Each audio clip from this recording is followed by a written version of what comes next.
Leremos agora sobre a instituição da Páscoa, um dos mais importantes acontecimentos de todo o Velho Testamento. A redenção prometida agora se tornaria real, enquanto o mais terrível dos julgamentos recairia sobre o Egito. O pecado merece a morte e todos têm pecado, tanto os israelitas quanto os egípcios. Mas para os que pertenciam ao povo de Deus, um cordeiro morreria no lugar deles. Uma clara e comovente figura de Jesus Cristo, o Cordeiro imaculado e incontaminado. O sangue de Cristo, conhecido ainda antes da fundação do mundo e morto no momento determinado por Deus. 1 Pedro 1, versículos 19 e 20. Nós nos apropriamos desse sacrifício? É isso o que significa comer a Páscoa? Cristo passou pelo fogo do julgamento divino. O Cordeiro era assado no fogo. E devemos pensar em seus sofrimentos, com a consciência de que Ele atravessou o fogo por causa de nossos pecados. Isso corresponde às ervas amargosas.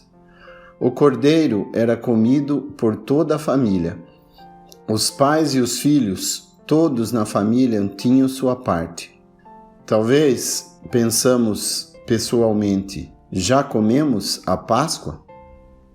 Você mesmo já se apropriou pela fé da morte expiatória do Senhor Jesus? A data de nossa conversão nunca deve ser esquecida. O começo de uma vida verdadeira, o novo nascimento de um filho de Deus. O fermento, uma figura do mal, deve ser removido com o máximo de diligência. 1 Coríntios 5, de 7 a 8. Não podemos nos beneficiar nem desfrutar plenamente da obra de Cristo enquanto não tivermos confessado e abandonado todo o pecado do qual tivermos consciência. Havia algo que o israelita deveria fazer, como ordenado pelo Senhor através de Moisés, no versículo 7 deste mesmo capítulo, Êxodo 12. Ele tinha de mergulhar os ramos de hisopo no sangue do cordeiro e marcar a verga da porta e as ombreiras da casa. Ao fazer isso, o cabeça da família deveria acreditar em duas coisas. Primeiro, que o Senhor viria com juízo, e segundo, que o sangue teria o poder de proteger a ele e a sua família. Podemos fazer a mesma pergunta feita pelos filhos das famílias judias? Que rito é este? No versículo 26. Não é uma figura do precioso sangue de Cristo protegendo-nos do juízo? Quando eu vir o sangue, declarou o Senhor, no versículo 13. Isso diz tudo. Os israelitas não poderiam ver o juízo dentro de suas casas. A nossa salvação não depende do modo pelo qual apreciamos a obra de Cristo ou da intensidade de nossos sentimentos a respeito dela. Não. Nossa salvação depende do modo como Deus a vê, e para Ele o sangue tem plena e completa eficácia para remover o pecado. Portanto, descansemos confiantemente na obra perfeita realizada por Jesus na cruz do Calvário, a qual foi aceita por Deus. 1 João, capítulo 1, versículo 7.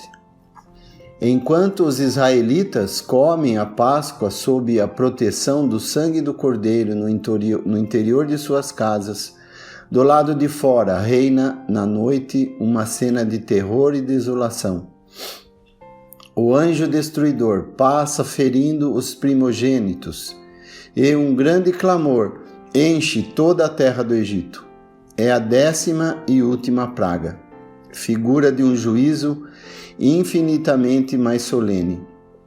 Aquele que a Escritura chama de a segunda morte, reservado para os que não se colocaram sob a proteção do sangue do Cordeiro de Deus. Não havia diferença entre o cativo e o próprio Faraó. E também não haverá diferença quando todos os mortos, os grandes e os pequenos, estiverem em pé diante do grande trono branco que nos fala em Apocalipse capítulo 20. Para os filhos de Israel é o tempo da partida. Eles comeram a Páscoa apressadamente com seus lombos cingidos, sandálias nos pés e cajado na mão. Versículo 11.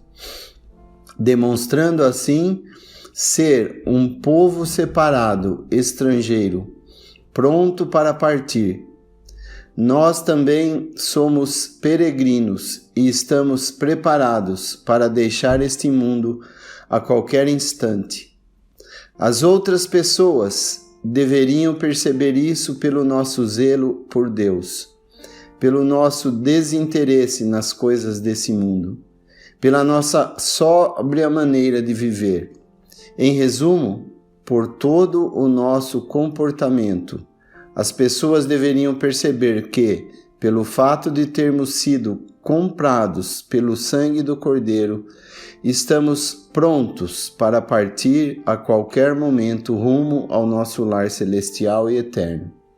Deus fez todas as coisas começarem a partir do dia da redenção. Capítulo 12 de Êxodo, versículo 2.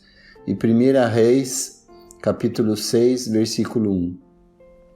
Ele institui a Páscoa como um estatuto perpétuo. O pensamento do inimigo com respeito ao Cordeiro é: não haja mais memória do seu sangue. Jeremias 11, 19. Mas Deus, para quem a obra de seu Filho tem grande valor, cuida para que a memória dessa obra seja perpetuada. Esta noite se guardará, proclama o Senhor, no versículo 42. E mais adiante diz: lembrai-vos deste mesmo dia, na instituição do memorial da ceia, em substituição ao da Páscoa, o Senhor Jesus pediu aos próprios discípulos que a fizessem em memória de si mesmo. 1 Coríntios 11, 24 e 25. Qual tem sido a sua reação diante desse desejo do Senhor? E aqui fica um pensamento sobre a Páscoa, que nós vemos que o mundo se lembra mais de uma outra coisa, por exemplo, no nosso país, de ovos de chocolate, ao invés de lembrar de uma obra tão grandiosa e de tamanho favor feito para o homem. Que o Senhor possa nos aumentar a cada dia, enquanto Ele não vem, o desejo de estarmos lembrando da sua obra, da sua morte, até que venha.